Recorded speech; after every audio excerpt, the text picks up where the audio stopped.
Good morning. Well, is it morning? Yeah, it is. Welcome to another installment of Rob's Culinary Adventures. Today, what I would like to do is create a slow cooker meal called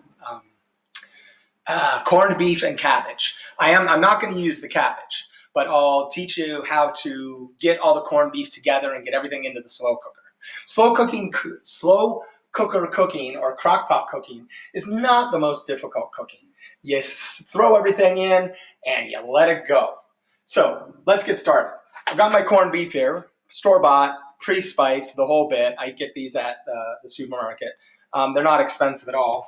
So what you want to do is you are going to need carrots cut up julienne style.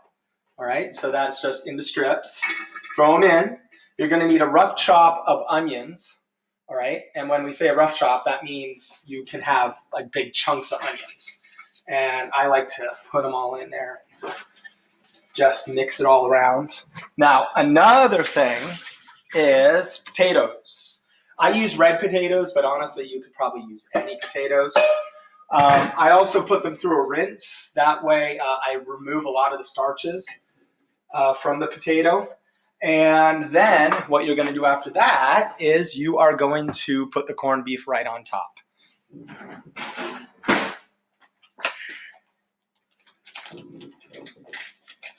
This thing is cut into the meat. This thing's very juicy, so you might want to open it right over top. Make sure you get whatever juices pour out. Make sure you get it all into the slow cooker, okay?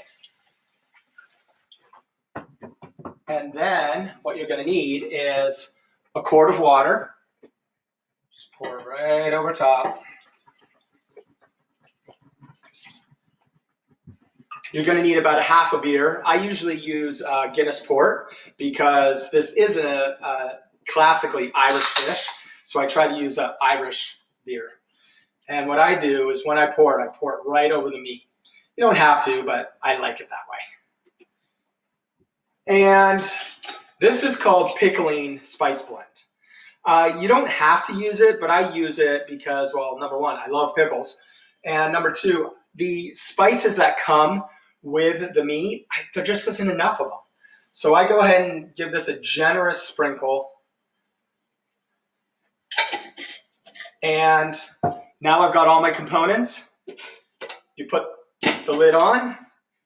And you set it on low for 8 hours, and voila, you're done. Oh, that was something else. Okay, so hopefully this was a educational culinary class for you, and give it a try at home. I think you're gonna love it. Bye-bye.